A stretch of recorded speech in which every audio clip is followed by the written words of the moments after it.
Okay, so shalom and welcome back, all of E you. poi shalom e bentornati tutti. Grazie a coloro che entrano adesso per la prima volta a questi insegnamenti di Serkong Tsenshab Rinpoche.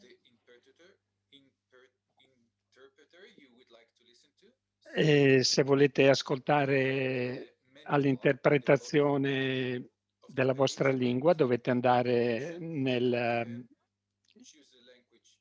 menu Interpretation e scegliete la lingua che volete. Tibetano inglese è off, altrimenti italiano. E potrai ascoltare Rinpoche in tibetano in entrambi i canali.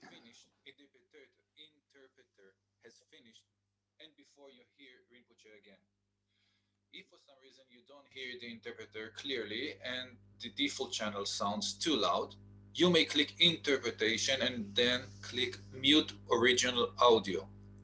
When your interpreter has finished, puoi anche ammutolire l'audio se vuoi ascoltare Rinpoche quando parla il traduttore.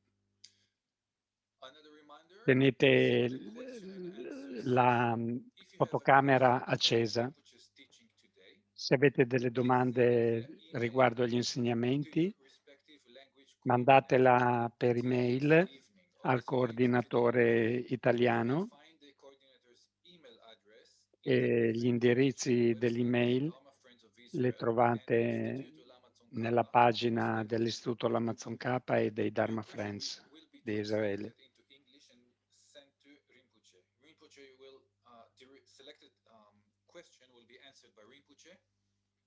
During the question and answer session on the following Saturday. Per cui le domande verranno mandate a Rinpoche e poi dopo Rinpoche le risponderà per il prossimo sabato. Ecco Rinpoche, taci delle. Okay. Can you hear me? Yes. Thank you very much. Okay. Okay.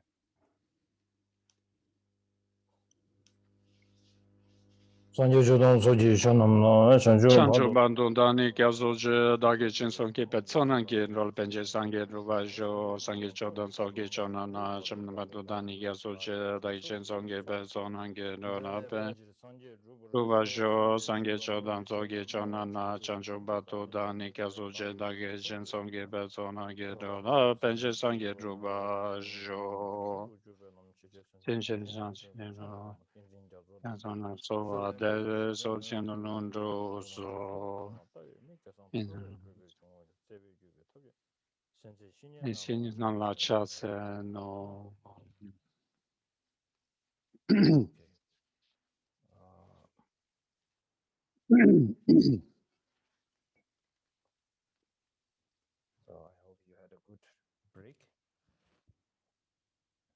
Spero che abbiate fatto un bel intervallo.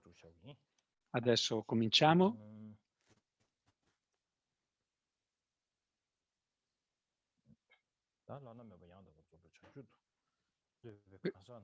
Per cui quelli che vogliono ottenere, torniamo al testo, la completa e perfetta illuminazione devono meditare, coltivare la bodhicitta relativa e quella ultima.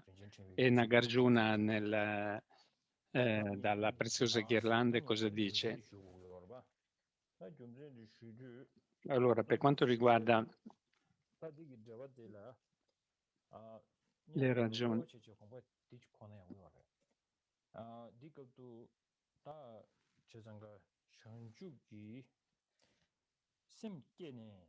quando si dice dopo aver generato la mente dell'illuminazione devi coltivare le due mente dell'illuminazione, ovvero sia se la mente dell'illuminazione è sorta devi sforzarti per farla sorgere. E non si parla della vera bodhicitta, una bodhicitta ha il nome della mente dell'illuminazione, ma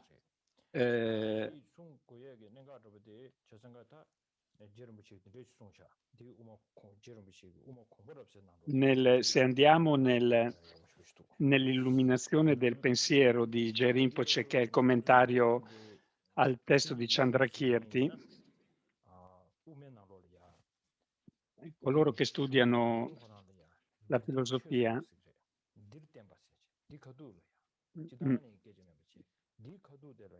cosa dice? In questo particolare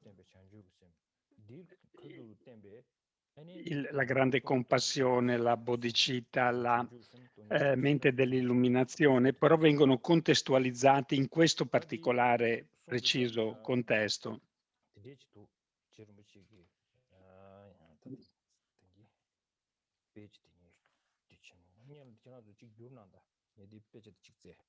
Allora Rinpoche adesso cerca il testo che Rinpoche poi citerà, ve lo dico in anticipo, credo che sia il quinto verso del secondo capitolo dell'illuminazione del pensiero di Geshe Rinpoche, che è il commentario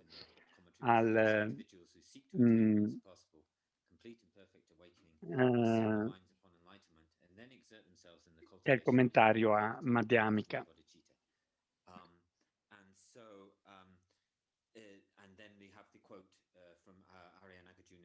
Precious garland, and we also have to sort of think about the reasons, what is behind these statements here, and the reasons why that Nagarjuna's quote is brought. So the commentary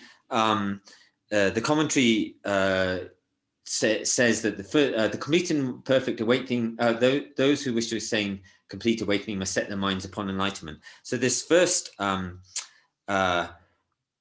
of all, you have this.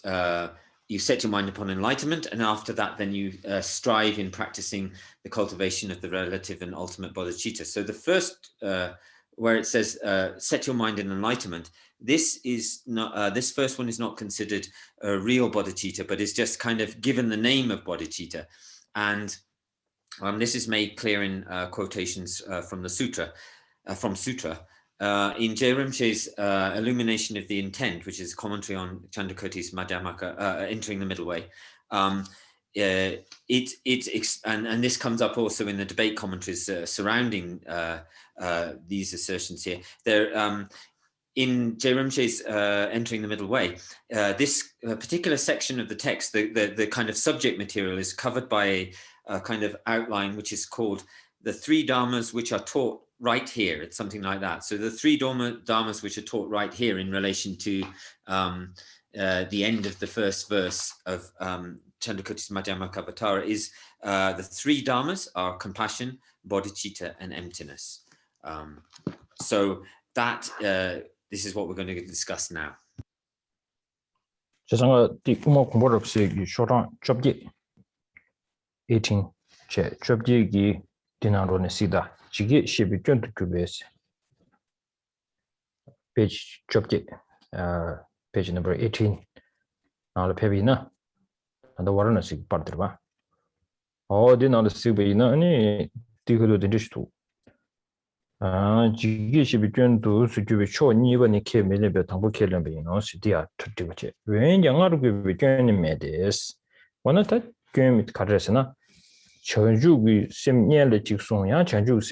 Allora, prima dice genera la mente dell'illuminazione, poi genera le due bodhicitta. Cosa dice? Questo non è un problema.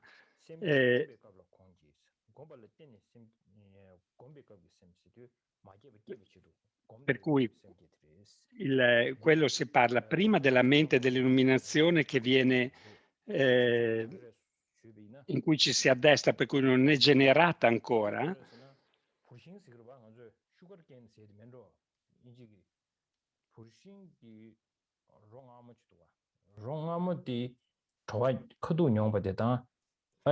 esempio,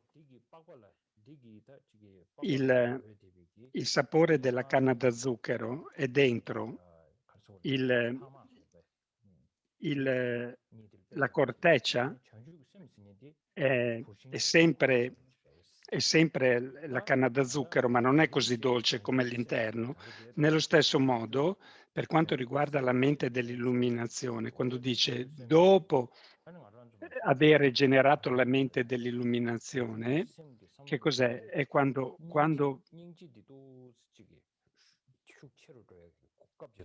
è ancora nel momento in cui ci stiamo addestrando, per cui al nostro livello, in cui stiamo cercando di sviluppare la grande compassione. A questo viene chiamato mente dell'illuminazione.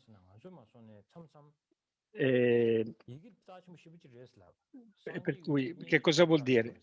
Quando diciamo, per esempio, il Buddha è così prezioso e i Bodhisattva del sentiero dell'accumulazione, preparazione, hanno una mente dell'illuminazione incredibile, così nella mente del Lama, eccetera. Per cui noi stessi dobbiamo generare questa mente dell'illuminazione. Per cui, per fare questo, nei sutra e nei commentari del Tengyur di questi sutra, quando parla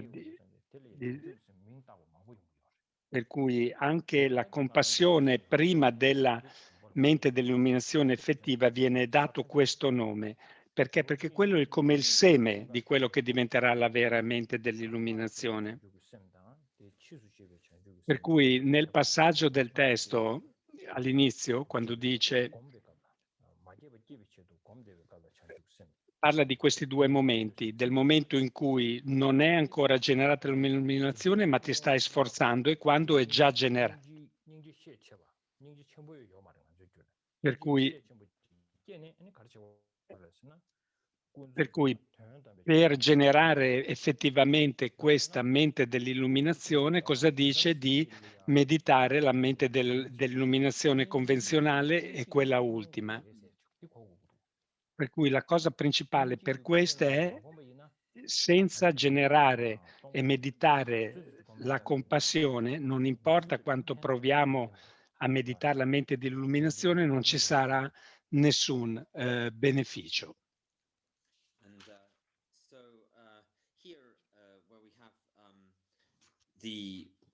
We're talking about first of all the first bodhicitta, and then that we're giving rise to setting our minds upon enlightenment, and then meditating on the ultimate, because of conventional and ultimate bodhicitta, and here. So it sounds like you've cultivated bodhicitta, and then you after that you've cultivated bodhicitta again, which sounds very unusual. But I think a good example would be to take an example. If we took sugarcane, inside the internal section of the sugarcane is extremely sweet, but there's some way in which the sweetness of the sugarcane finds its way into this kind of the skin of the sugarcane, and so in the same way, something like the bodhicitta, the first one, is sort of like something which has the flavor of the main taste. So it's not. This is a kind of compassion that we can sort of relate to ourselves, and it's not. It's as the compassion.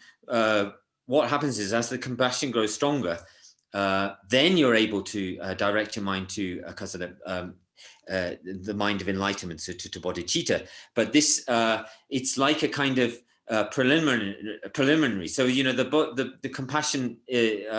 The compassion of the Buddhas, we imagine to be so great. The compassion of the Bodhisattvas on the paths of accumulation and preparation, and our compassion at the moment, we can't take hold of that kind of compassion or practice of bodhicitta. But in the sutras and other texts, the Buddha has spoken about this in sutras, and other great masters in such as the Tengyur in the treatises.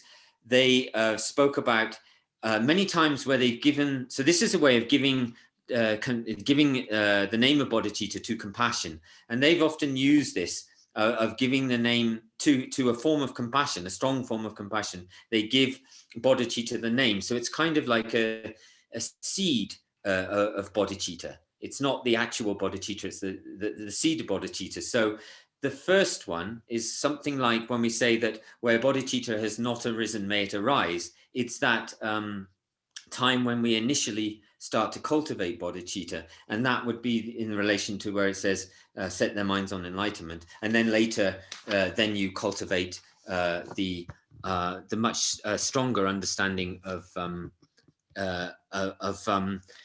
much stronger understanding of the conventional and the ultimate bodhicittas. But in Rinpoche's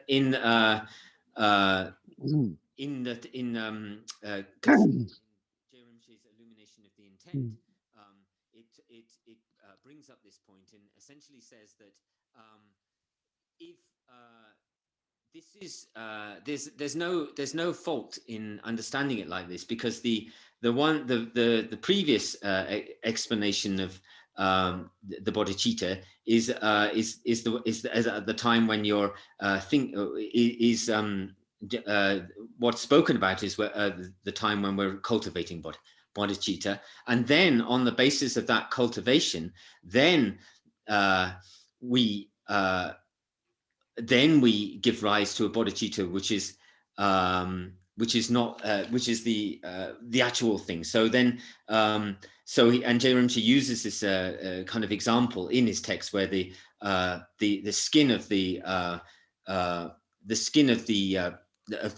sugarcane tree has like the taste of the actual taste of the actual sugarcane itself, but it's a kind of mind which is thinking, the kind of mind which thinks, oh, I need to obtain the state of enlightenment, and this is sort of more like just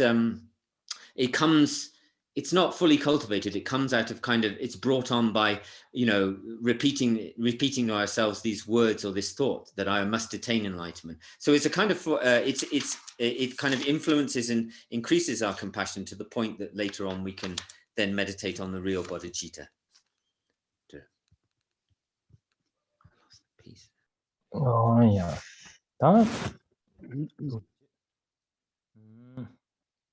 다 디나로네 자와저보다 chanju 되게 대대외기 chanju기 셈다. 아니 questa bodhicitta e la mente della visione della vacuità sono radicati nella grande compassione, come dice Nagarjuna in questo passaggio che c'è nel testo, per cui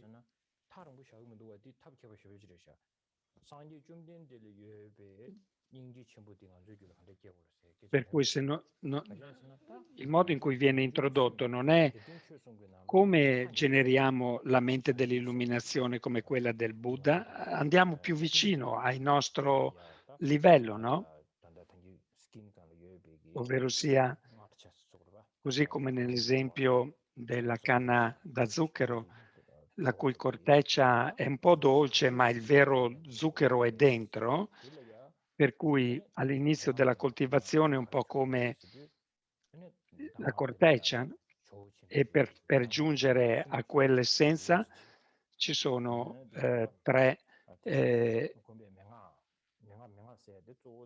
delle istruzioni importanti che ricevette Atisha per coltivare bodhicitta da 3 maestri principali. Cosa sono le istruzioni? Le istruzioni sono gli insegnamenti sintetizzati in un modo che mostrano immediatamente il loro significato, che fanno sorgere nella mente di chi li ascolta il desiderio di metterli in pratica e ottenere quel risultato. Per cui come Atisha ricevette da 3 maestri diversi queste istruzioni. Rinpoche ha anche fatto un ponte con quello detto questa mattina da Geshe Rinpoche sul fatto che per generare le esperienze effettive del sentiero ci vuole continuità, intensità e analisi, meditazione analitica. Scusate.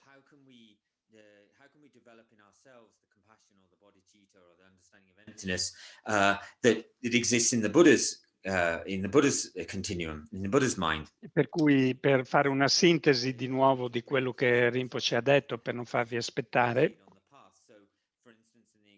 qui nel testo c'è un passaggio in cui, non so se avete il testo in italiano con voi, io ho quello in inglese, che dice le persone dovrebbero cercare di ottenere l'illuminazione insorpassabile mettendo la loro mente nella mente dell'illuminazione e poi praticando le due menti dell'illuminazione, per cui ci sono come due momenti diversi, mente dell'illuminazione e poi praticando la mente dell'illuminazione.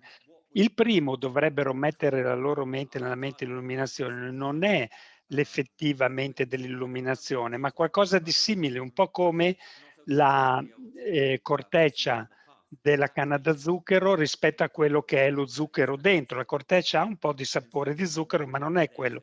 Nello stesso modo, il primo è come il seme della bodhicitta, della compassione che abbiamo e che cerchiamo di generare. A quello viene dato il nome mente dell'illuminazione, anche se non è l'effettiva mente dell'illuminazione.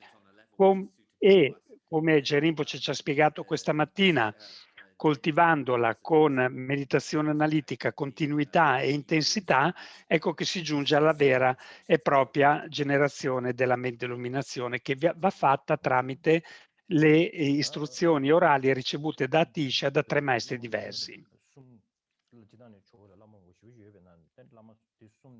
Per cui Gyaltsen Atisha aveva tantissimi maestri, più di 150, però questi 3 principali per la mente dell'illuminazione, per bodhicitta, per cui uno è Guru Dharma Rakkhita, che offrì la carne del suo corpo e realizzò la vacuità puramente coltivando l'amore e la compassione. Per cui Dharma Rakshita come visione filosofica era vaibhashika, per cui però era una persona che meditava tantissimo la grande compassione. Per cui senza andare nei dibattiti se i vaibhashika meditano o meno la mente dell'illuminazione, andiamo direttamente al significato qui, per cui dice solamente meditando l'amore e la compassione ottenne la realizzazione della vacuità. Questo è piuttosto strano, non sono riuscito a chiederlo ai miei maestri, ma riflettendo cosa ho pensato è questo. La saggezza dice che è un vaibhashika che ha generato la mente dell'illuminazione, la visione della vacuità, per cui questa persona probabilmente cosa vuol dire? Che aveva ottenuto una meditazione così costante sull'amore e la compassione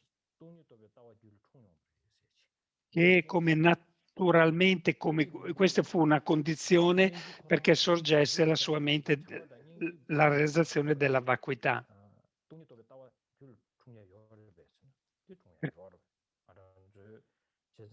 Per cui a questo punto uno si dovrebbe chiedere, ma meditando solo l'amore e la compassione è possibile realizzare la vacuità?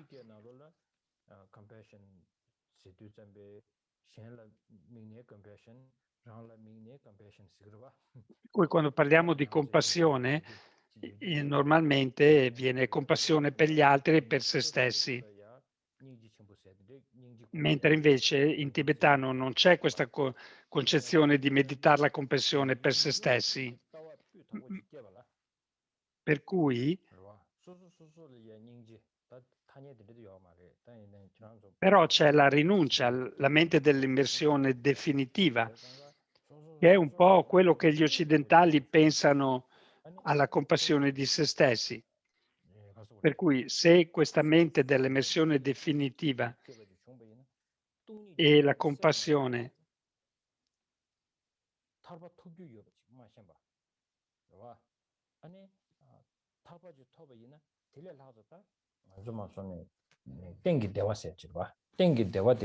per cui se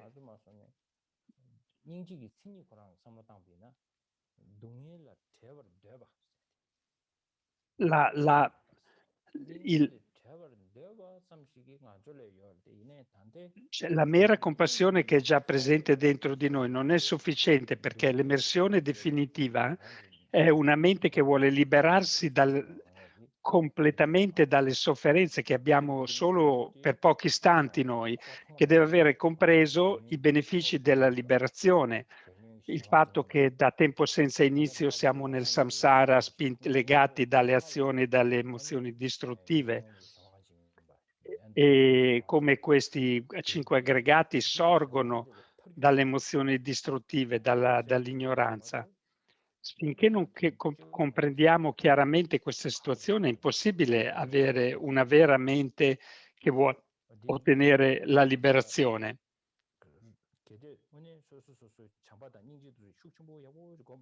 Per cui se meditiamo bene amore e compassione,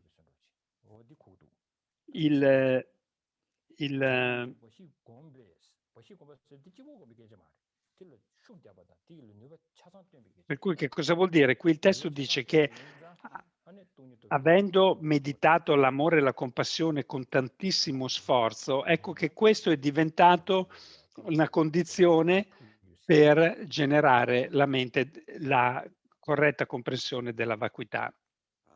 And so, in the first, he talks about the first guru in the text, the guru, Dhammarakshita. And it says, the guru Dhammarakshita, who cut and gave away his own flesh and realized emptiness purely through cultivating love and compassion. And so Joa teacher would have had many teachers, but he's singling out. Oh, hi, sorry. No, didn't hear anything there. No. Yes, Don't worry. You did. Okay, good. So something came up on the screen for unmute myself. Okay, so Joa teacher had many gurus, but here what is being singled out is three gurus of his who he had particularly strong gratitude towards. And the first one, Guru Dhammarakshita, who cut and gave away his own flesh and realized emptiness purely through cultivating love and compassion. Now, Dhammarakshita was said to be a master from the Vaibhashika system of tenets, and but was also said to be a great meditator on compassion. So putting aside the debates which often occur about whether it's possible for Vaibhashikas to, whether they have like strong love and compassion or not, it's kind of a little bit hard to read these words, because it sounds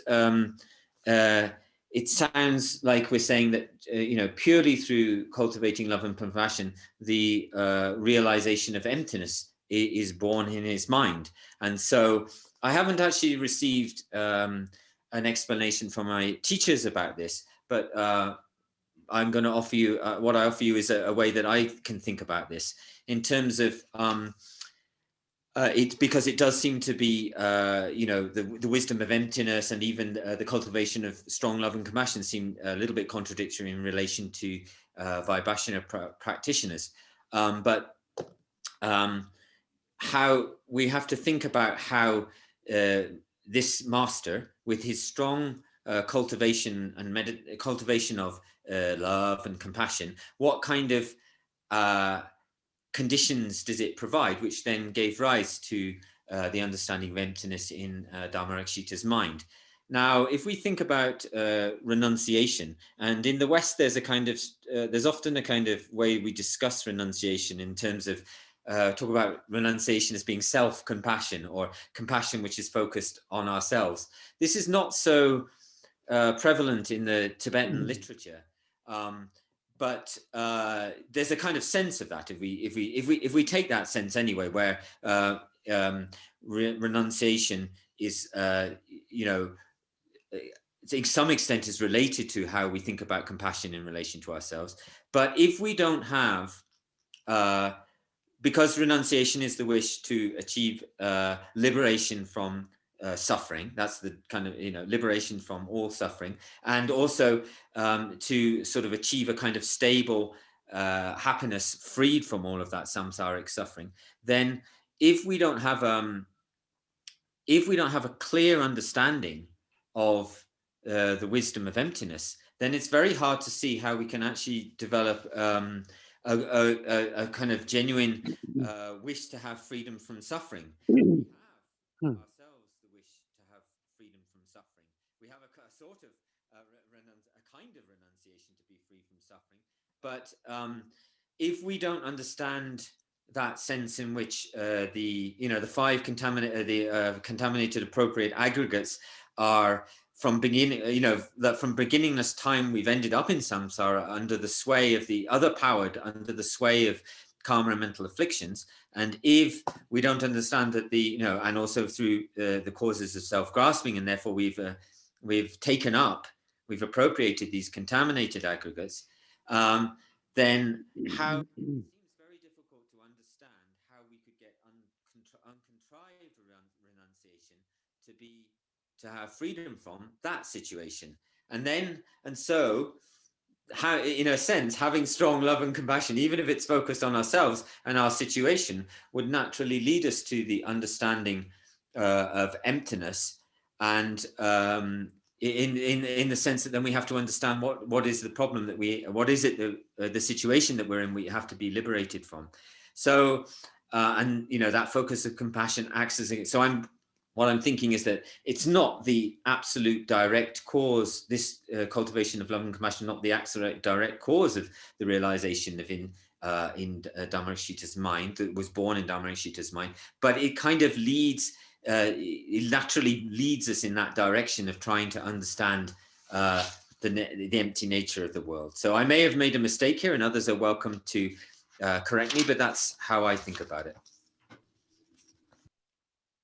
다 야 라마 champion nenjo ba shechaba shingi dungya. Poi andiamo avanti, c'è il secondo lama era Guru Mitri Yogi, o lo Yogi dell'amore, o vuol dire che era qualcuno che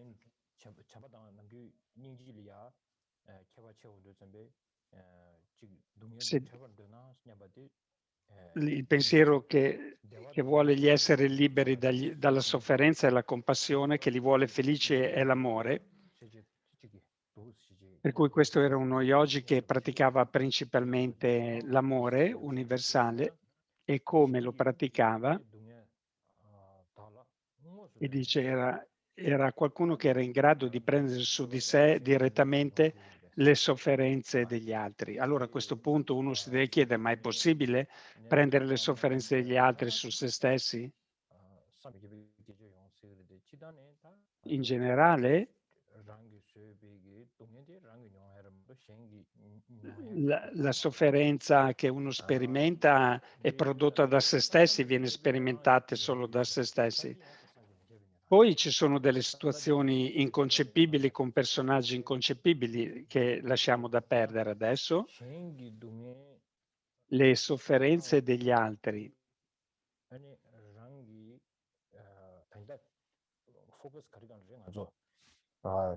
dirden chusung nane dirden changju usam dan dirden ningji chimbuni di ngan juge ta samdang ye ba de inu zambe shengi dungyen du usnem be nenche tu samdang de be na rangshin gi shen le ningji chero do yati.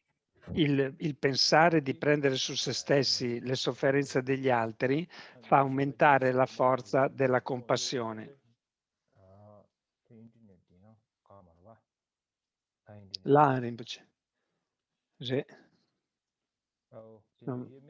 Yes. Yeah, I'll just switch the internet connection because it's quite it's breaking up a bit. I'll just switch it over. Okay. The rest of you, can you hear me? Yes. Yes. Okay, okay. Well. Okay. 제가 Per cui 신기 동에 le sofferenze degli altri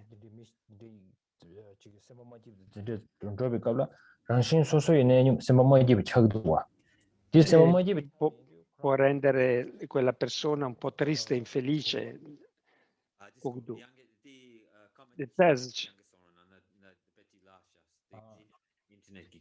Okay. 제가 미 sembamadibsa soso choko sembamadibu yebe kabla soso pa drobe kabla ani shingi samlo dangyon quando per esempio ci troviamo in situazioni in cui pensiamo alle sofferenze degli altri, questo ci rende tristi, no? Per cui è un po' come condividere le sofferenze degli altri. Però poi su questa base rimanere infelici non ha nessun senso. Ma se pensando in questo modo, nel momento in cui non sopporti più le sofferenze degli altri, allora uno dovrebbe pensare: se nelle mie mani ho un metodo,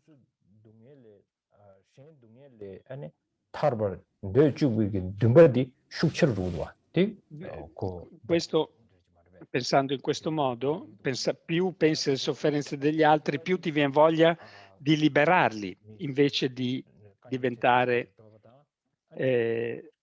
infelice.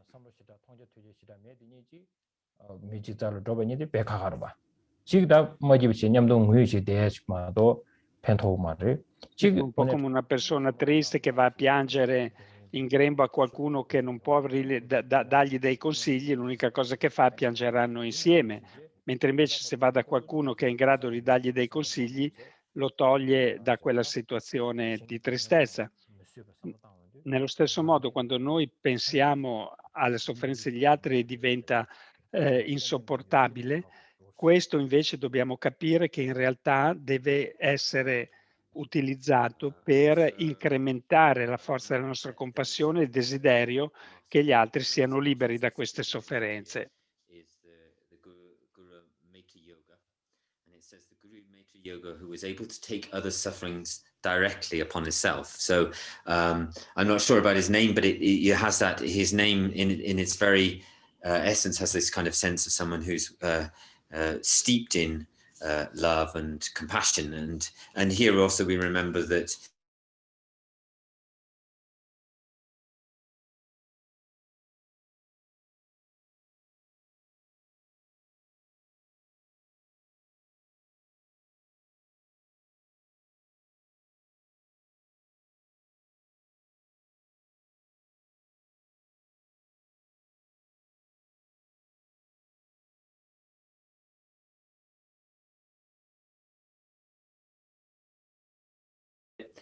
difficult for us. It sounds a little bit beyond the scope of how our thinking, because we kind of understand that the suffering, the causes of suffering made by us are the suffering, our own suffering is made by us, and we experience that suffering, and that the experience, the suffering made by others is experienced by them, and it's not actually possible to directly take away suffering from others. So that seems a little bit unusual. When we talked earlier about these the three dharmas which are taught here, which is where in Chandrakirti's Entering the Middle Way, where he talks about compassion, the non-dual mind understanding non-duality, and the awakening mind, and this I think is sort of connected in here with these with the compassion and the awakening mind. So it connects back to that verse, and usually when we're around, if someone is undergoing very difficult circumstances, then we often think that if we sort of get involved with them or try to help or stuff, then actually the situation, even if we have compassion for them, that the situation tends to make us unhappy when others are unhappy, and one of those who are close to us, and when they feel unhappy and suffer, then we tend to so feel very unhappy about it. But here, what we so that's but then that doesn't really. There's not much we can do. I mean, it leaves us with nothing to do if we just become unhappy. Even if we have the compassion. So here, what's important to take away is that if you understand if you see the suffering of the other people, and maybe they have deep suffering, but if you understand that there's a liberating method, a method which can liberate them from that suffering, then and you have that understanding of the liberating method, then your aspiration to help the other person is not, you're not sort of dragged down into unhappiness, but your aspiration to help the other person to relieve themselves of this, or to relieve them of the suffering, immediately increases. And you can see this, like if you have a couple of friends and one of them is not very maybe not very wise or experienced, doesn't have a lot of ways to give kind of advice that we can swallow, let's say. But then you have another person who has sort of lot of experience and very skillful, sort of deep ways of giving advice. Then we can see the difference that it helps us. That can help someone to, that kind of person can help the other person to really, to relieve their suffering more. So that feeling of not, if we understand that there's a liberation method from the suffering, then that is, we're able to bear, to see other people in suffering in the that we're able to increase and strengthen our compassion towards those people, and we're able to be more effective as well. Voilà, so. Da, Lama Siling Bada Il terzo lama era Suvarnadipa, Serlimpa.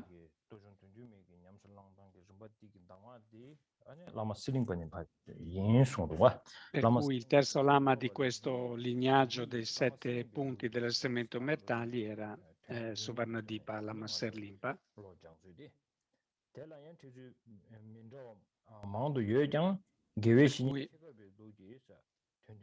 Ci sono vari modi di presentare queste istruzioni. Quello particolare di Geshe Chekawa, che era in 7 punti, i preliminari, la pratica vera e propria per addestrarsi in bodhicitta, come trasformare le avversità nel sentiero. Sono varie modalità.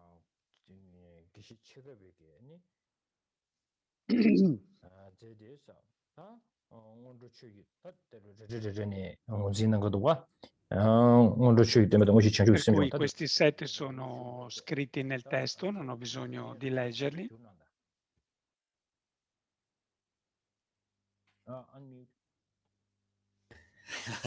And so here, and so then it goes on. And so then the last guru of Lord Atisha that's mentioned is Savanadvipa Lama Selimpa.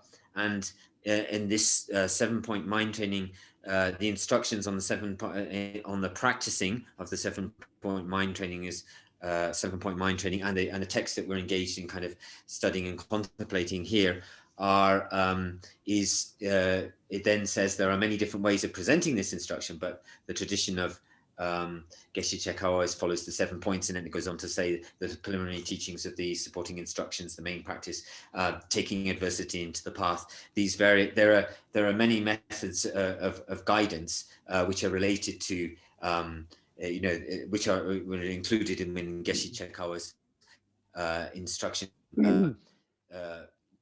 which is received down from the tradition coming down from Lama Tse.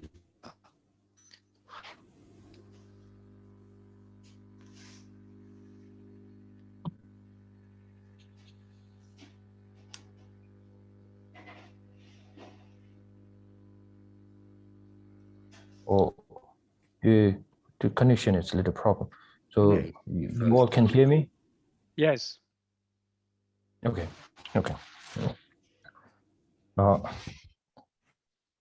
Now we need to go a little bit quickly Okay. because there are only 3 Saturdays, and then I have to cover up all the Lojong Tenduma, and then in the middle of the Lojong Tenduma, when the section where it talks about the power, and there I was thinking Ora to devo andare velocemente perché devo coprire tutti i soggetti dei 7 punti e Sutra of wisdom of the hour of death. e nel momento in cui si parla della trasferenza della coscienza, al momento della morte, voglio parlare del sutra, di quel sutra particolare, per cui c'è parecchio terreno che devo coprire, per cui in realtà dovremmo andare un po' più velocemente, crede Rinpoche. Vediamo se ci riusciremo. I thank you, the Dharma Friends of Israel, Voglio when I first hear ringraziare gli amici di Israele perché quando ho udito su questo sutra da loro non lo conoscevo, dicevo che è veramente una vergogna perché è bellissimo e ispirante parecchio.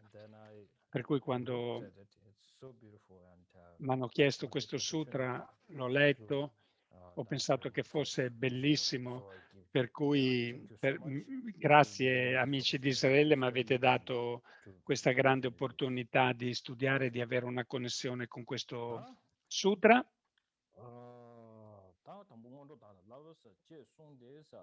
Per cui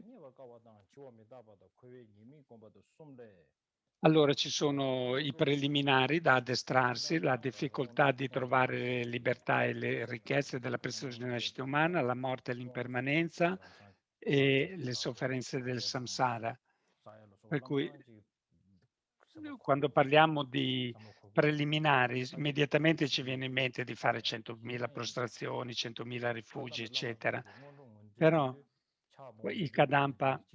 i Lama Kadampa non parlavano in questo modo dei preliminari, non pensavano che i preliminari fossero 100.000 postrazioni, eccetera. Che cosa dicevano che erano i preliminari? Come dice il riflettere sulle difficoltà di ottenere la preziosa rinascita umana, la morte e l'impermanenza e gli svantaggi e le sofferenze del samsara. Per cui nell'Amrincemo sono gli individui di 3 scopi, inferiori, intermedio e superiori. Principalmente qui nei preliminari sono gli stati in comune con l'individuo di scopo inferiore, e praticamente questo per noi è un consiglio di dirci devi prima ottenere quelle realizzazioni. Per cui nei 3 individui noi dobbiamo assolutamente fare in modo di entrare in uno di questi. Per cui almeno nell'individuo di scopo inferiore.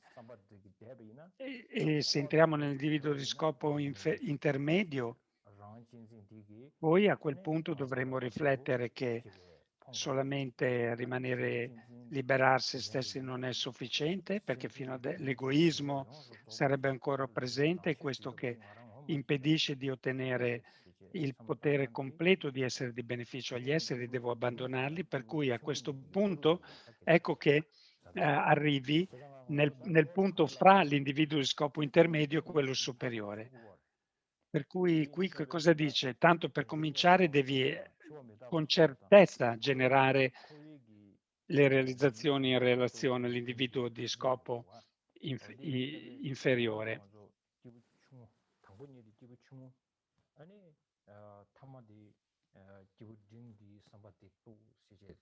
Per cui per prima cosa l'individuo di scopo inferiore, poi per arrivare all'individuo di scopo intermedio.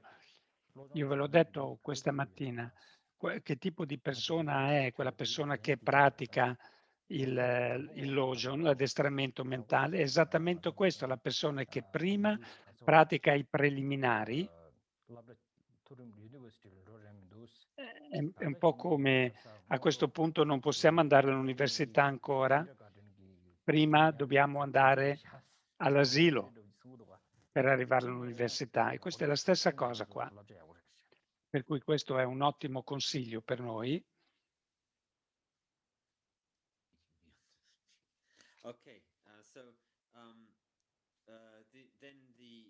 we come to the section on the where it says in the root text it says first train in the preliminaries, and usually what comes to our minds when we talk about the preliminary practices, most of us what will come to mind is the idea of doing hundreds of thousands of prostrations and mandala offerings, that kind of thing.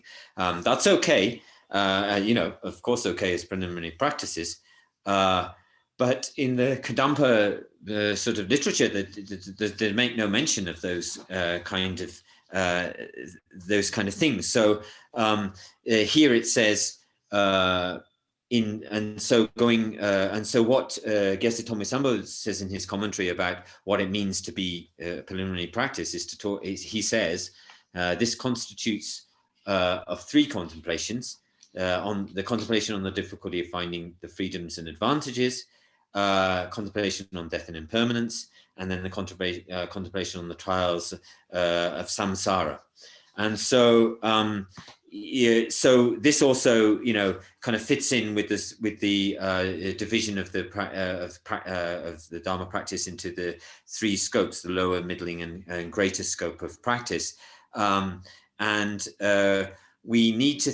So we were talking earlier about what does it take to be a mind training practitioner, and also in relation to that, here we can say, well, what if we connect to the three scopes, which the mind training practices, what level would the mind training practices be taking place if we relate it to the three scopes? And of course, the absolute minimum level would be that it would have to be, the person of the lowest scope. But Rinpoche did. They call Tambonidi, yeah. So the first two here, the difficulty finding the freedoms and advantages, and the contemplation of permanence are, kind of subsumed within the lower scope, and then then if you start to think, well, you don't want only to be only from the kind of sufferings of sort of lower realms, but to be completely free from the sufferings of all of samsara, then you think, well, it's the chan ko chimo de ki dasin yimba ko dasin di tonne or dirwa. 고위님이 상무대 점배다 동이 통고고 요르바 다음에 통고고 요르바 이 류점배 딱 이네 코알레니 코와스도 체디지고 말바 딱 코웨네 젤리아 다지게 탄델레 류점배 아니 기부딩. No, Simon ha chiesto una chiarificazione che prima generi la mente che vuole definitivamente emergere dal samsara nel contesto dell'individuo di scopo intermedio, e a quel punto cominci a ricercare la visione della mancanza del sé, che è ciò che libera dal samsara.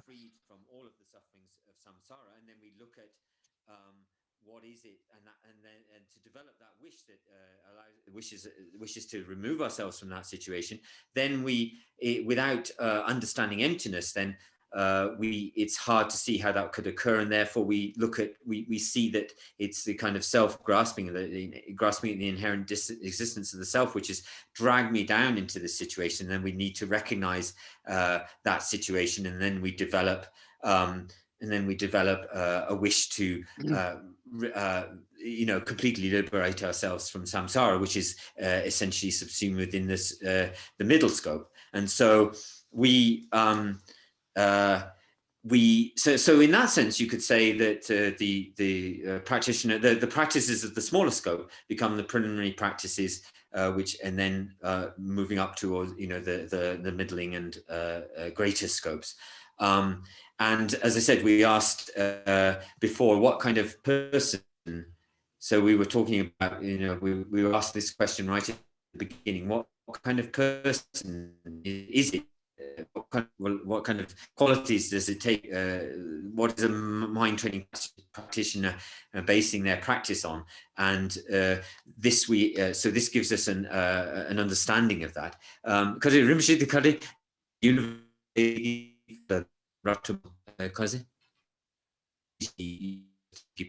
You're breaking up.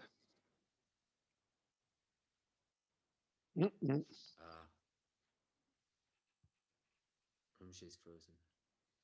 Also you too, Simon. I'm not connected. No. Where did it stop? We hear you. Yeah. Simon? Okay, now we hear you. Okay. Simon, you were saying something. Yeah, What was I saying? Which bit?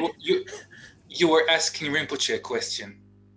Oh yeah, Rinpoche did the Tamadigi University. Now I can't hear you. He's done. He covered everything. You cover everything, Simon. Unmute yourself. Yes. University Pedro, Nanzo Kaze KG dan University Turun Doctor Diadu Digi paid Naratu or some country. 죄송합니다. 네 가르치고도 네 가르치고 있으나. Qui Rinpoche dice, per quanto riguarda i preliminari, la persona paragoniamo allo studio normale. Da dove comincia? Prima di arrivare all'università deve fare tutti i preliminari, che sono tutte le altre scuole precedenti, e così nello stesso modo nella pratica del Dharma prima devi andare attraverso la pratica in comune dell'individuo di scopo inferiore, poi a quel punto entrare nella pratica dell'individuo di scopo intermedio, e questi sono i preliminari poi per il nostro insegnamento che riguarda l'individuo di scopo superiore.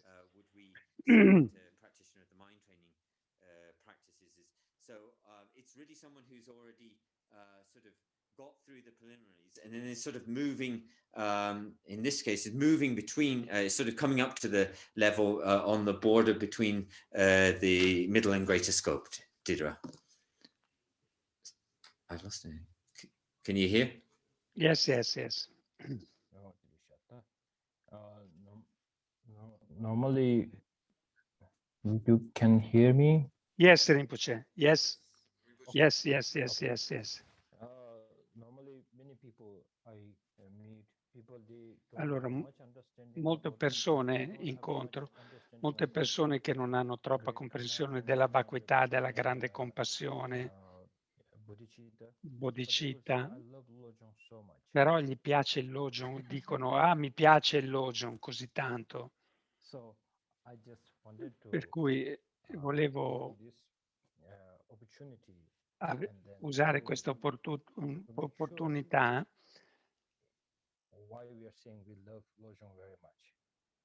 per capire veramente perché diciamo che ci piace tantissimo la pratica del Lojong, perché suona molto bene. È un po' come dire mi piace tantissimo la musica di Michael Jackson, ma questo è completamente diverso. Qui devi andare al di là di quello, ovvero se dici mi piace la pratica del Lojong così tanto, devi anche dire mi piace la pratica di bodhicitta così tanto, perché va insieme. C'è qualcosa non troppo chiaro del primo guru, ho una domanda. Rinpoche, can you hear me now?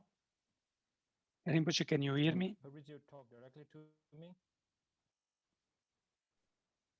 Can you hear me, Rinpoche? Oh yeah, go ahead. Okay, so Rinpoche, my question, I have to do it in English, so maybe other people can hear it. My question is, in the first guru, the Dharma Rakshita, I mean, the point is not very much that he was a Vaibhashika, but the point is that meditating exclusively, like Bhashik, on love and compassion, which means practicing exclusively method, right? So the practice of method doesn't even cut the root of samsara. So what I'm thinking is how with just the practice of method, Bhashik, being able to, with that, realize emptiness, because here it doesn't sound like a kien. It sounds like a gyu. Instead of, it doesn't seem to be just a condition. It seems to be like a cause. With that, he got into that. That I didn't get very well your explanation, Rinpoche. Sorry about that. Okay, thank you so much for this clarification. Tadi chezanga tamara kita chitame lama chati gyore. Chezandi indu tangbo tongbo ni leya pena ta tingyu bi tawa la soba dezo leya ani taji chedal singye chagyor. Ta 닝지 그 공부대 체로 참배 공부대 체로도 담배 애니 디기다 소남만 손에 체로치 삼로 당반데 자체로 담배 디 슈디 담바다 닝지 디기 Mente e con questi meriti è riuscito a comprendere e realizzare la vacuità, per cui a quel punto non era più un vaibhashika. Per cui amore, compassione sono diventate le condizioni per liberarsi dal samsara. Per cui, per esempio, come nell'esempio di Dharma Rakshita, che è un lama, aveva la visione vaibhashika, che non accettano i vaibhashika la mancanza di esistenza intrinseca, però meditando tantissimo l'amore e la compassione, questi sono diventati una condizione che poi l'hanno portato a realizzare direttamente, a realizzare direttamente la vacuità.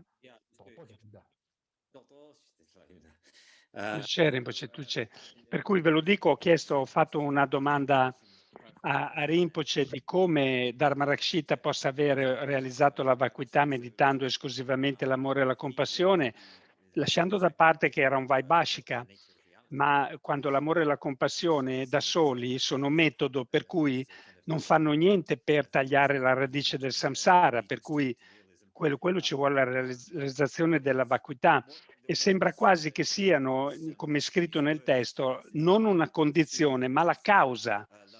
Invece Rinpoche ha detto, certo, da una parte all'inizio Dharma Rakshita era vaibhashika, che non accettano nemmeno la mancanza di esistenza intrinseca, per cui molto lontano dalla realizzazione della vacuità, però meditando così tanto amore e compassione, questi due hanno generato così tanti meriti nella sua mente che questo è diventato una condizione che l'ha portato a realizzare direttamente la vacuità. A quel punto non era più un vaibhashika.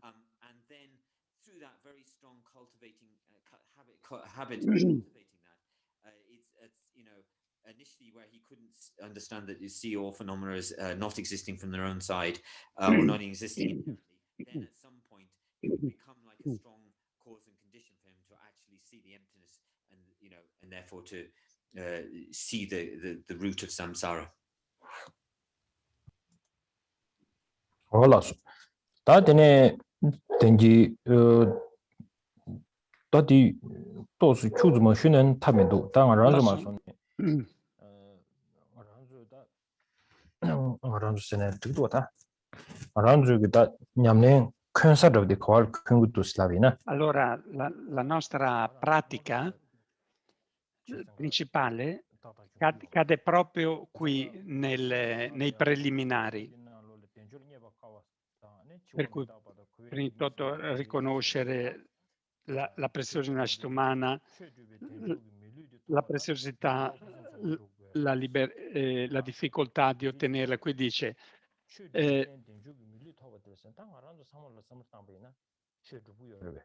per cui ci vogliono le cause, come dice nel testo, per maturare in questo modo.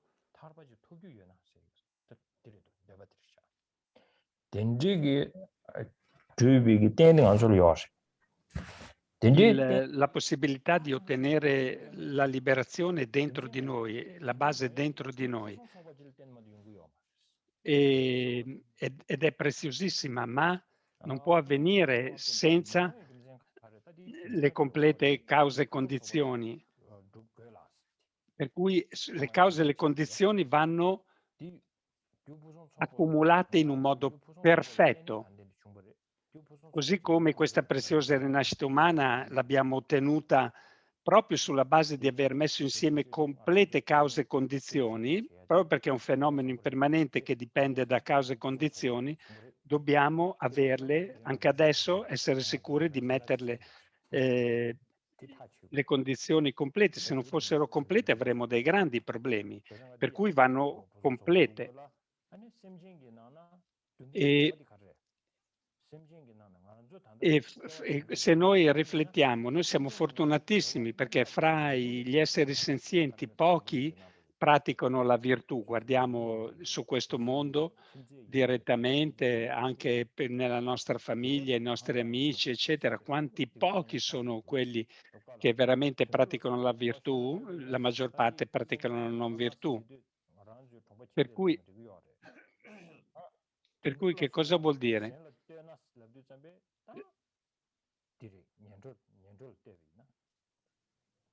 아니 배 denjo toba sib zamdo sidoda 저기 가서 그래 Per cui cosa dice che se pensiamo bene,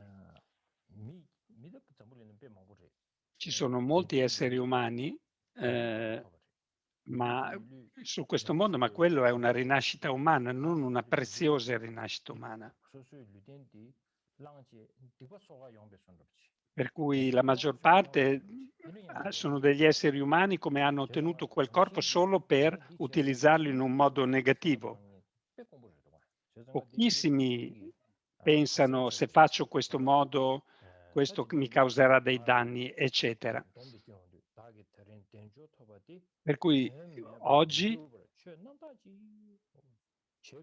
per cui riflettendo in questo modo che abbiamo ottenuto le libertà e le ricchezze, dobbiamo fare in modo di non sprecarlo minimamente e usarlo per praticare il Dharma. Questo è il primo preliminare. Riflettere e ottenere questo pensiero. Per cui ascoltiamo il Dharma. Lama Tzong. Abbiamo incontrato i lama preziosi che ci insegnano.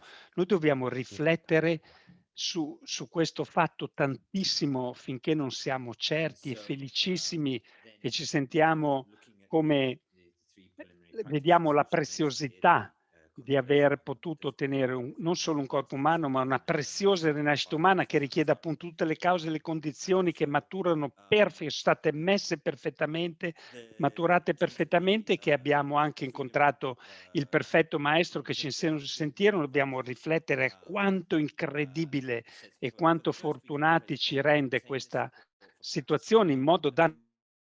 Questo è il primo dei preliminari per l'addestramento mentale in 7 punti. And then it says a human body with its freedoms and advantages. And so this, what we know, we talk about the humans, because the human body as a tremendous support in terms of being able to, engage with a very valuable support. And the reason we talk about it as being very valuable support is because it's a complete, a kind of great completion of many, a perfection of many causes in order for us to be born as a human being. If those causes and conditions were not in place, then we wouldn't be able to attain a human rebirth. And so this, if they're not there, it won't come. It's a simple cause and effect relationship. And so it needs to be a collection of a huge number of kind of perfect causes in order to allow us to have a human rebirth. And then also the tremendous fortune. And so it says we must have accumulated the cause, which is abundant virtue. And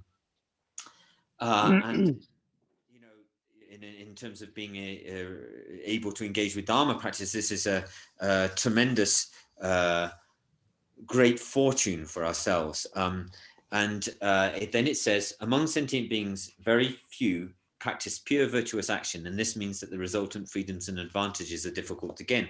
So looking across, we don't even have to look across all sentient beings, but thinking about sentient beings in general. But then if we just think about our friends, our family, our associates, and how many of them are actually engaged in positive ways of behavior, and how many are engaged in negative forms of behavior, then there's very few which are engaged in pure virtuous practice. Then if we look at the animals, if we consider other beings such as animals, we can appreciate how rare it is to find the freedoms and fortunes. So then, again, looking down into looking in general at the lower realms and how difficult it is to achieve, so then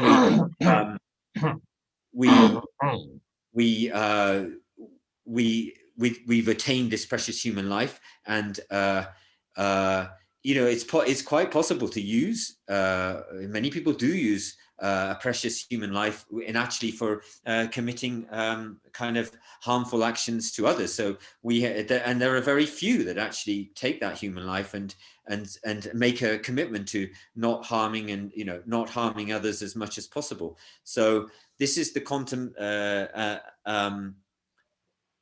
contemplation of the first preliminary practice, as explained by Geshe Chekawa. And we have to look, and it's important again for us to look at ourselves, to look at the behavior. What are the kind of Dharma practice that we've engaged in and achieved? What's our behavior like? And we have to look at these things in terms of ourselves and how they relate to the susugitane and cosa derjogi den yangir toyegi this the ratu ore marbe this sonrbe 소소로 야다 지기 덴조 조주 상백이 아니 루덴 케버진 니 여바디 모신 거랬어요. Per cui dobbiamo riconoscere il fatto che abbiamo una preziosa rinascita umana, e che cos'è e che cosa possiamo fare con questa.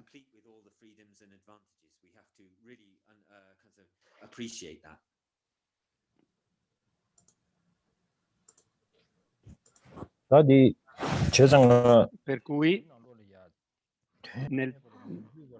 nel testo che cosa dice? Non dobbiamo sprecarlo. Che cosa vuol dire? Non dobbiamo sprecare questa opportunità. Geshe Chekawa dava sempre questo, il consiglio di meditare la morte e l'impermanenza. Questo era come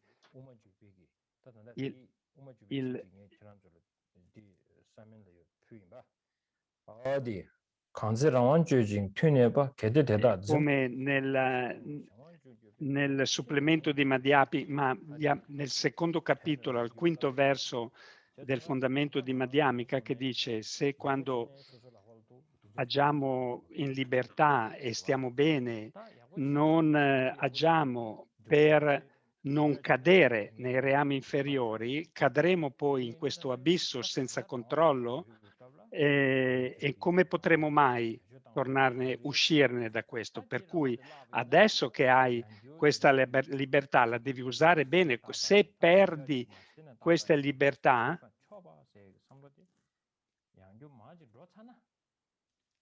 una volta che cadi sotto il controllo di una nascita controllata dalle emozioni distruttive nei reami inferiori, diventerà difficilissimo uscire da quella situazione. Ma adesso hai questa opportunità, per cui non devi sprecarla. E questo è il consiglio. Almeno se non riusciamo a essere di beneficio, almeno non di danno, nemmeno a noi stessi, utilizzando bene, senza sprecare questa preziosa rinascita umana. the freedoms and advantages, where it says, now that we have found these freedoms and advantages, we must not allow them to go to waste, is what it says, or don't use them for meaningless purposes. It's kind of more the Tibetan says. So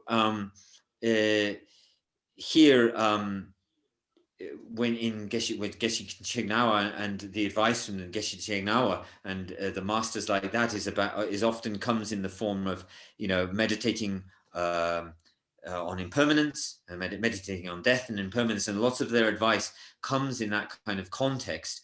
And this, I think, is from the the fifth verse of the second chapter of Chandakirti's Entering the Middle Way, where it reads, if when free and living with favorable conditions, we do not retain this status we enjoy, we will fall into the abyss and be at the mercy of others. What could enable us to rise up again from such a state? And so what this verse is telling us is that we kind of have our own future in our own hands. You know, if we, at the moment, we're to some extent under our own control, in our own control. If we choose to engage in negative actions as a cause, then the result will be suffering. If we choose to engage in positive actions, then the result will be happiness. So there's some sense in which we have the situation a little bit in our own hands, and we need to take that situation and use it. What the verse is saying is that later on, if we fall into the abyss, it says in the verse, and be at the mercy of others. So if under the sway of karma and mental afflictions, we're dragged down into lower realms and we lose this precious opportunity, this precious human rebirth, then again, it'll be very difficult for us to achieve, to obtain and achieve a precious human rebirth. So even at the bottom line for us is that advice which is often given, that even if you're not able to help others, at least don't harm them. So this is this kind of bottom line practice for us in order to stop this from occurring. Allora, il secondo punto, per cui prima cosa, per cui adesso dobbiamo, anche se dobbiamo riflettere in questo modo, anche se ho ottenuto questa rinascita spinto dalle emozioni distruttive e dal karma, ho la preziosa rinascita umana, le libertà e le ricchezze, per cui devo utilizzarlo nel modo migliore. Per cui finché non giungiamo a certezza di questa cosa dobbiamo continuare a meditare. Dopo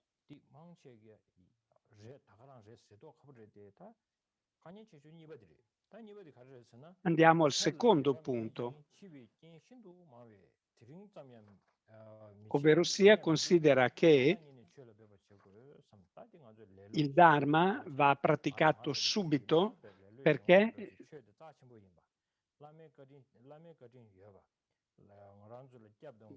per cui in una situazione in cui abbiamo la preziosa rinascita umana non dobbiamo cadere nella pigrizia e procrastinare. Per cui ciò che spinge a abbandonare questa pigrizia è la meditazione dell'impermanenza, ovvero sia il fatto che non c'è certezza della durata della vita. Per noi sembra che ci sia, ma in realtà non c'è. Noi diciamo sì, tutti alla fine moriremo. Però noi pensiamo di sicuro per 4-5 anni non succederà niente perché sto bene. Il pensiero che possiamo avere una morte improvviso non passa per niente nel nostro cervello. Per cui per noi ci meravigliamo quando qualcuno muore che ha 30 anni o 40 anni o 50 anni. Perché? Perché la nostra mente non è abituata completamente al permanente. Per cui la cosa più importante che cos'è? Non dobbiamo, come dicono i Lama Kadampi, non pensare la morte è qualcosa di lontano, devi pensare che è qualcosa che sta avvicinando a te.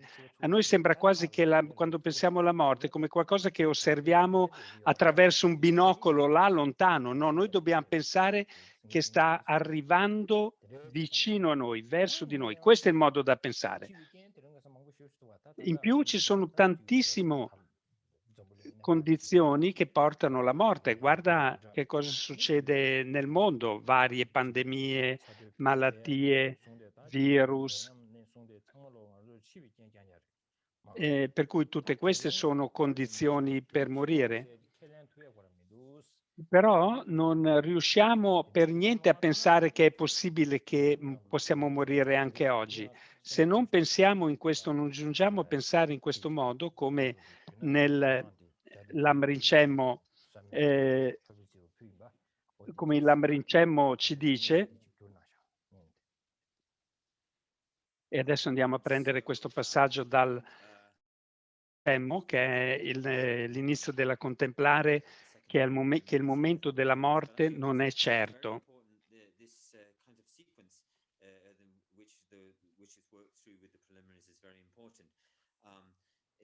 Yes, you can say in a kind of technical sense, you can say that we are completely other-powered by mental afflictions and karma. That we're completely under this way in our lives. That we do have some control over. We do have some control over our actions to some extent. So that's sort of connected to the last piece of the freedoms and advantages. So then, with that in mind, then we come to the second of the points, the death and impermanence, and it says, meditate on how life is uncertain and there are many circumstances which can lead to death, so that we cannot be certain we will survive even today. And so, you know, we're very we always come under the sway of laziness, even though we've met incredible gurus and the opportunity to study or practice. It seems difficult for us to properly follow the path sometimes, and this is we're kind of influenced by laziness. And the only thing that's really going to help us to directly to counteract that sense, that habit of laziness, is for us is the meditation on impermanence and death. And this, life ends in death. Everybody after birth, and inevitably comes death, and that comes to everyone. And we often sort of think, well, I'm definitely not going to die at the moment. My body's I'm in good health, and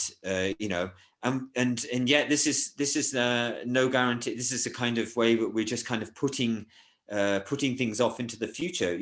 And a sign that we don't understand about these things is when people who are very, in the 15, 20, 30, 40 years old, they die.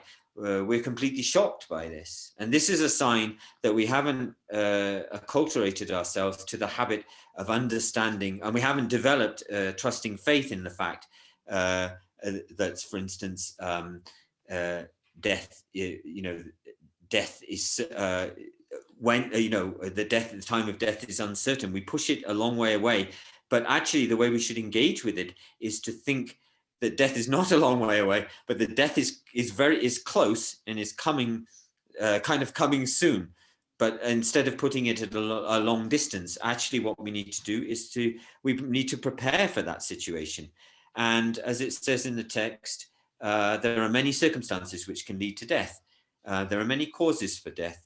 So, and this is very easy to see in the world, where we see there, there's you have even situations, there's sickness around, the kind of pandemics, that even where extremes of heat and cold, all of these things can all be causes for the death of sentient beings. And we have to be able to, we have to understand that the problem is that we can't accept that we think that we're not going to die. We can't accept that we're going to die. So that's one of the main problems. And this morning when I was looking through the text I came across a quote from Rinpoche's Great Stages of the Path to Enlightenment, which I thought I would share with you now. Lasso? My teacher Il mio maestro said something when we how to prepare. mi ha parlato rispetto a come ci si prepara alla morte. Whether the death is coming soon or not. Se la morte, non importa se la morte è prossima o no, ma per il praticante è molto importante di essere sempre preparato, perché è la realtà.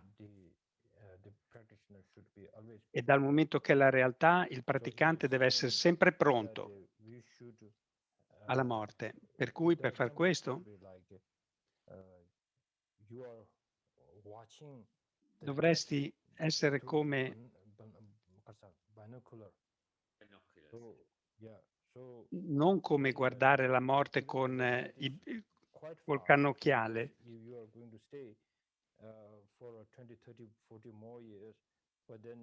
perché se pensi così, o no, ok, dice così adesso Rinpoche.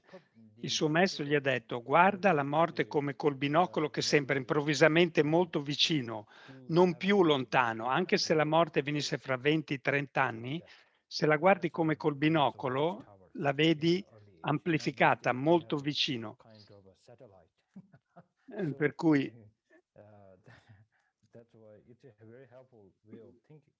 Per cui questo modo di pensare è molto utile quando le persone sentono dire preparati a morire. È molto strano questa cosa nel pensiero occidentale. Non vuole dire però che devi soffrire di più nella tua vita. Non è che lo pensi per soffrire di più, ma vuol dire che devi essere preparato. Se il dottore, nel momento in cui questa realtà si presenta improvvisamente, come il dottore che ti dice hai un tumore terminale o queste cose, hai bisogno di avere una grande forza mentale, per cui ti prepari anche in questo modo. E questo è solamente uno dei tanti benefici di prepararsi nella morte, perché se non ti prepari al momento della morte, allora Geshe Rinpoche che cosa dice?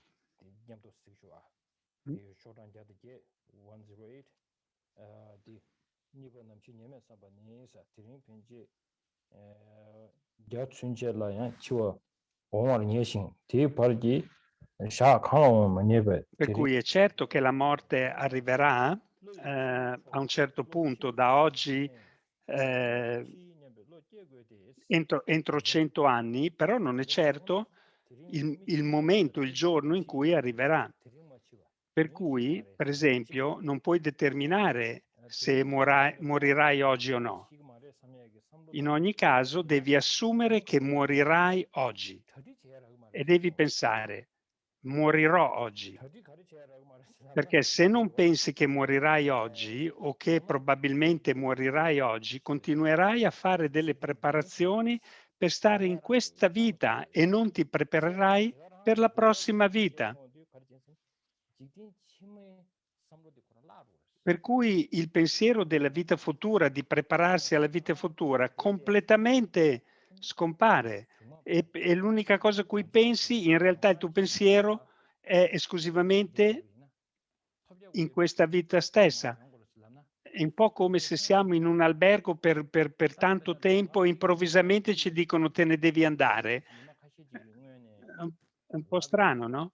Se invece ce lo dicono un po' di giorni prima, ci dicono guarda che domani te ne devi andare, ti prepari e sei pronto a uscire dall'albergo senza problemi. per cui la preparazione alla morte è necessaria. E questo che cosa fa? La pigrizia che invece ci spinge a pensare ma no, oggi non muoio, domani non dormo, non muoio, eccetera, è di grande danno perché ci impedisce questa preparazione.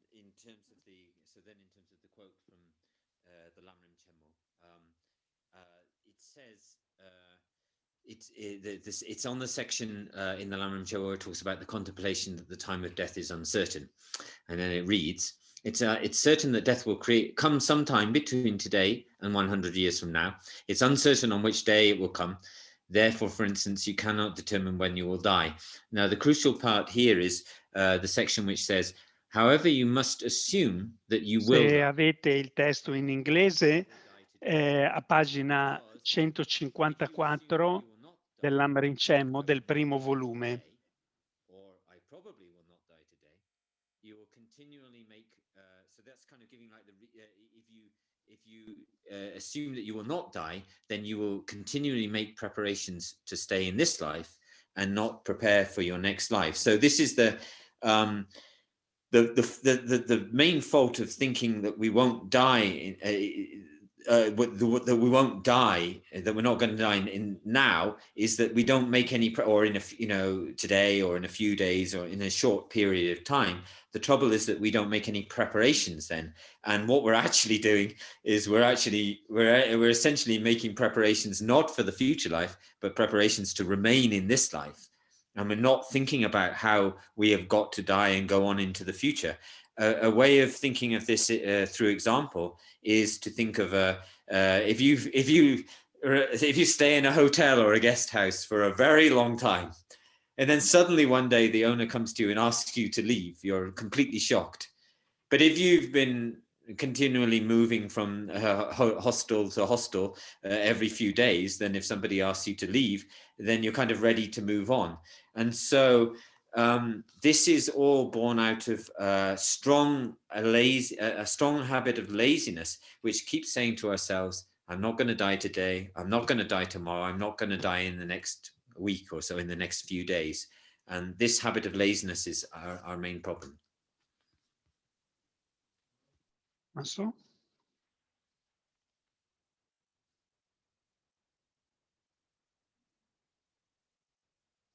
I can't hear. I can't hear you, Rinpoche. No. Ok. 다 숨바디. Adesso il terzo punto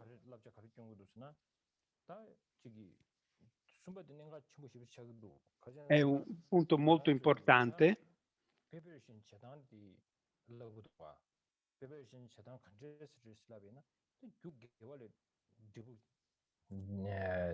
Quando parliamo di cause e risultati, le virtù maturano come felicità, le non virtù come sofferenza, per cui questa è una realtà, la natura stessa. Per cui se non comprendiamo bene la modalità delle cause e dei loro effetti, non riusciamo a generare fede e certezza nelle azioni e nei loro risultati. In che modo?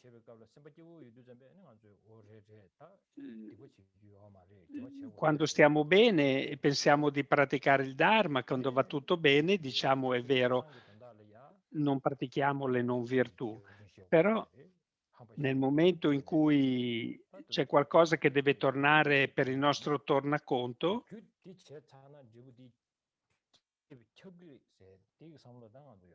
non abbiamo più il pensiero che questa causa porterà necessariamente quel risultato. È un po' come se ingerisco del veleno, mi avveleno e muoio. Se metto la mano nel fuoco mi brucio. Questo è, noi non abbiamo certezza nelle cause e negli effetti come abbiamo certezza in queste cose, invece dobbiamo arrivare a quel punto. Per cui che cosa dice che dobbiamo...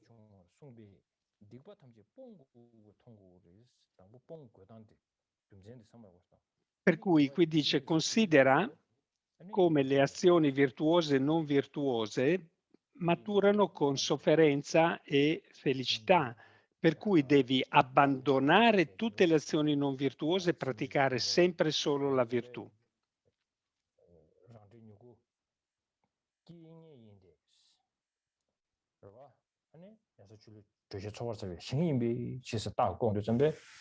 Come nel sillogismo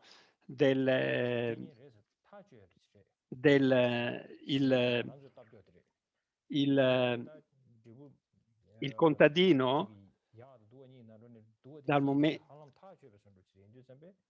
ha coltivato perfettamente il campo e di certo avrà il raccolto come risultato. Questo è certo, nel momento in cui tutte le cause e le condizioni sono presenti, il loro maturare avviene è una realtà, avviene per natura, di sicuro arriverà. Per cui noi dobbiamo applicare questo dentro di noi.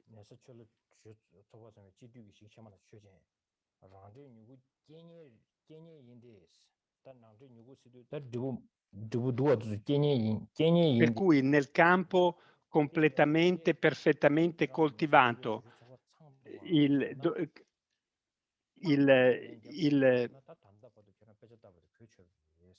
allora nel campo completamente coltivato, il raccolto è pronto a dare il suo risultato perché tutte le cause e le condizioni sono pronte. Noi al momento della morte dobbiamo applicare dobbiamo giungere al momento della morte in cui siamo certi che nel nostro continuo, da momento che le cause e le condizioni per maturare nei reami inferiori non sono più presenti, di sicuro non rinasceremo lì. Dobbiamo arrivare a questo tipo di comprensione. Per cui dov'è che dobbiamo spingere? Nel comprendere che se facciamo un'azione virtuosa di sicuro maturerà come felicità, un'azione non virtuosa, anche la più piccola, di sicuro maturerà come sofferenza. Quando abbiamo questa certezza, ecco che piano piano arrivi al punto vero e proprio della pratica, che è quello di cominciare a coltivare la mente dell'illuminazione. And so moving on to the third of the preliminary practices, the trials of samsara, and this is an incredibly important point because we need to think about having talked about needing to prepare ourselves for the future. Per cui per farvi una piccola sintesi di quello che Rinpoche ha detto adesso mentre sta traducendo Simon, qui Rinpoche ha enfatizzato moltissimo l'importanza di comprendere le cause e gli effetti rispetto alle proprie azioni, che le azioni virtuose portano necessariamente come risultato felicità, le azioni non virtuose necessariamente risultato di sofferenza. Noi dobbiamo avere certezza di questo, così come siamo certi che se mettiamo la mano nel fuoco ci bruciamo e che se ingeriamo del veleno ci avveleniamo. Perché questa è la realtà, è per natura. Così noi invece, quando tutto va bene, che siamo contenti e felici, facciamo come finta di praticare la virtù, ma quando c'è qualcosa che non va bene, dobbiamo ottenere un nostro tornaconto, siamo immediatamente pronti a compiere qualunque non virtù per il nostro racconto. Questo che cosa vuol dire? Che non abbiamo ancora generato la certezza delle azioni e dei loro risultati, e questo è fondamentale. E Rinpoche ha portato questo sillogismo che dobbiamo anche verificare nella nostra mente man mano che pratichiamo e vedere se arriviamo a quel punto, che diede anche l'anno scorso negli insegnamenti, ovvero prendi il campo completamente, un campo in cui sono presenti tutte le cause delle condizioni per il raccolto. Il raccolto, il predicato è il raccolto necessariamente maturerà, e la ragione è proprio quella, perché il contadino ha posto tutte le cause e le condizioni necessarie affinché maturasse. Quello lo dobbiamo applicare alla nostra mente. Prendi nella nostra mente, dal momento che nella nostra mente dove sono presenti tutte le cause e le condizioni che maturano, tutte le cause e condizioni necessariamente al momento della morte rinascerò nei reami inferiori, perché tutte le cause e le condizioni sono presenti nella mente. Ecco, noi dobbiamo ribaltare questo con la nostra pratica e giungere a un certo punto in cui, verificando il livello della nostra pratica, comprendiamo che prendi il continuum mentale dal momento che ho eliminato le cause e le condizioni, di sicuro non matureranno nelle vite future con delle vite inferiori. Questa è una modalità di verifica che dobbiamo fare applicandolo al nostro continuum mentale per capire dove siamo e dove andremo.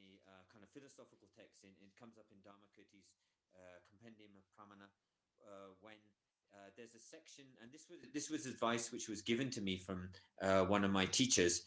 Per cui questo sillogismo è un consiglio dato a Rinpoche dai suoi maestri. Getting a very sort of decisive ascertainment of the relationship between causes and effects. And it comes up in a particular topic which is called the fourth sign.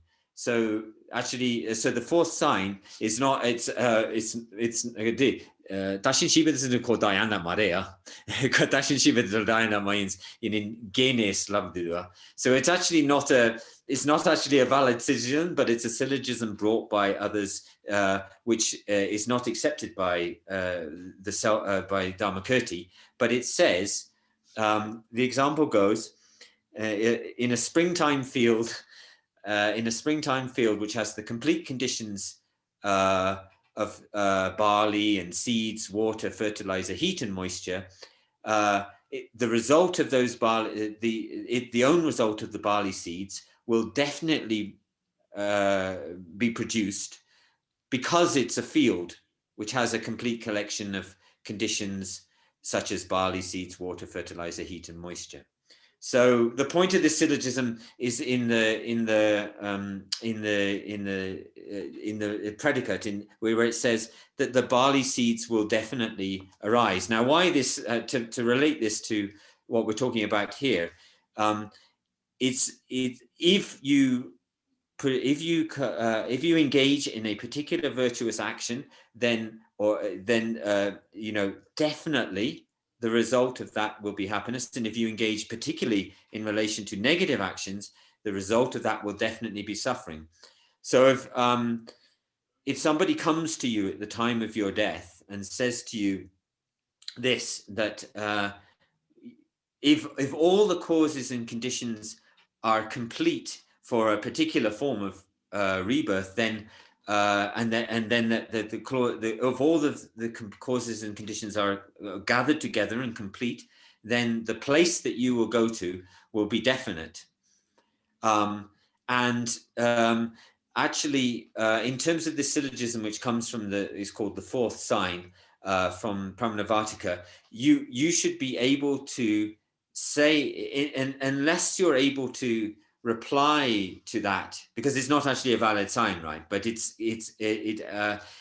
unless you're able to reply that there's no pervasion in the argument, that if all of the causes and conditions have come together, even though all of the conditions have come together, it's not necessary that the result has to be immediately produced. Until you can answer that there's no pervasion to that argument, then actually this is a lot of our Dharma practice is kind of missing the point. And so we have to have a very decisive, whether in terms of all of our practices, in terms of meditating on emptiness, renunciation, bodhicitta, we need to, but this particular point is very important to get this completely decisive understanding of the very natural relationship between causes. If you engage in causes, you will get that result. If you don't commit the causes, then you won't get the result. And this is very important for us to remember.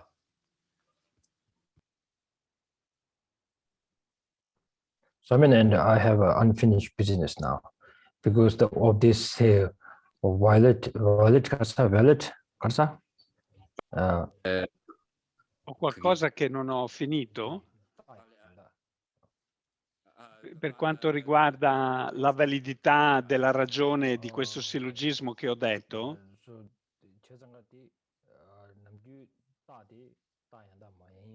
anche se non è una ragione perfetta, perché la ragione è solamente perché è possibile che il seme possa venire distrutto o mangiato da un uccello, però quando l'applichiamo a noi sarebbe come dire che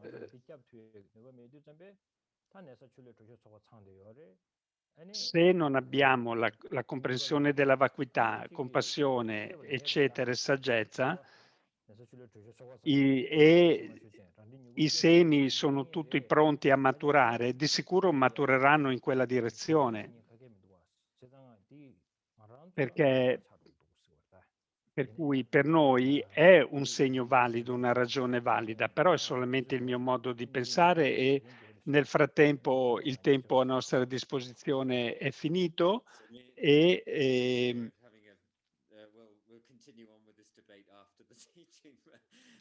continueremo dopo l'insegnamento o il dibattito.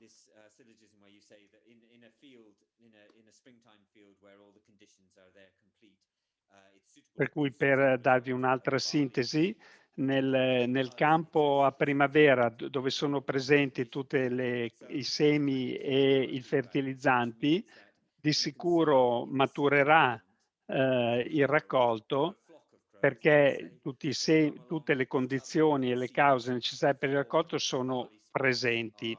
Allora noi teoricamente dovremmo, questo è detto che non è una ragione perfetta perché nel secondo momento in cui le condizioni sono presenti può arrivare gli uccelli a mangiare i semi e non maturano più.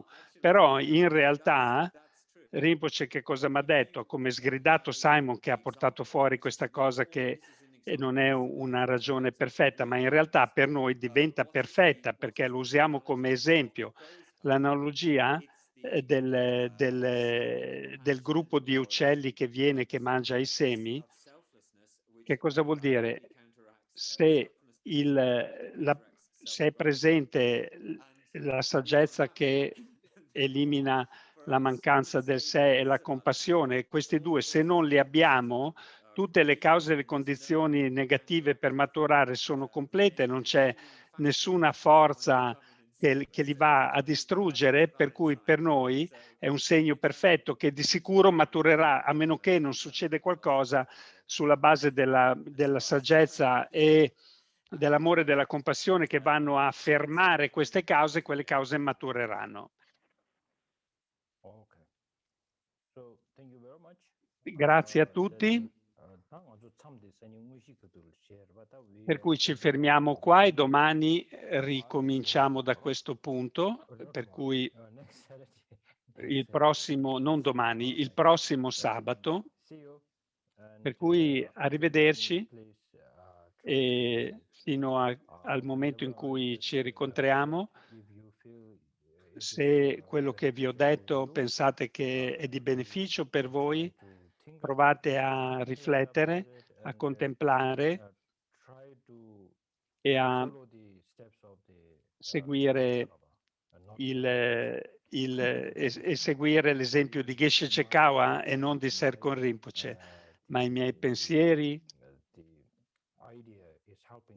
e le mie idee, se i miei pensieri, le mie idee, i miei consigli vi sono d'aiuto, utilizzateli, altrimenti buttateli nella spazzatura, non c'è problema. Per cui ci vediamo il prossimo sabato. C'è una dedica particolare da fare?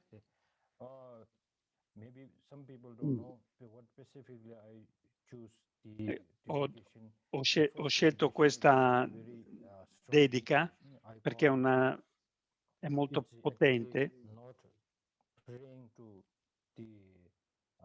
Non è un pregare a un rifugio fuori, ma al rifugio dentro voi stessi, per cui è veramente potente. Per cui facciamolo in inglese o in italiano.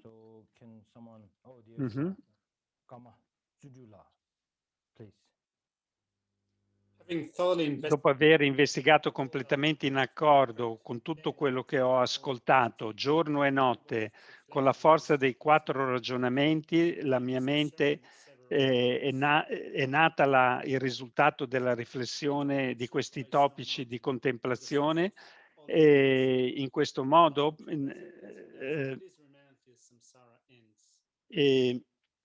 e poi c'è la preghiera lunga vita su santità, carriera record Shinkandi petande Wamalu Giovane, in tutte le mie vite posso mai essere separato dai perfetti guru e godere del Dharma magnifico, completando gli stati sentieri posso ottenere lo stato di Vajradhara. Dedico tutte queste virtù per poter addestrarmi esattamente come il glorioso Manjushri e Samantabhadra. E dedico completamente tutte le mie radici delle virtù con le dediche lodate come migliori da tutti i vittoriosi che sono andati al di là, e con il mio cuore pieno di grande compassione nelle 10 direzioni dove gli insegnamenti non sono propagati possa io propagarli, dove sono propagati possa io aumentarli e ravvivarli. Okay, thank you. Grazie. Grazie. Thank you very much for the teaching. We are looking forward to meeting you again next Saturday, same time. Non vediamo l'ora di vederti il prossimo sabato allo stesso tempo. Ringrazio anche i traduttori Simon e Fabrizio, grazie per il vostro sforzo e per incoraggiarvi a praticare la generosità.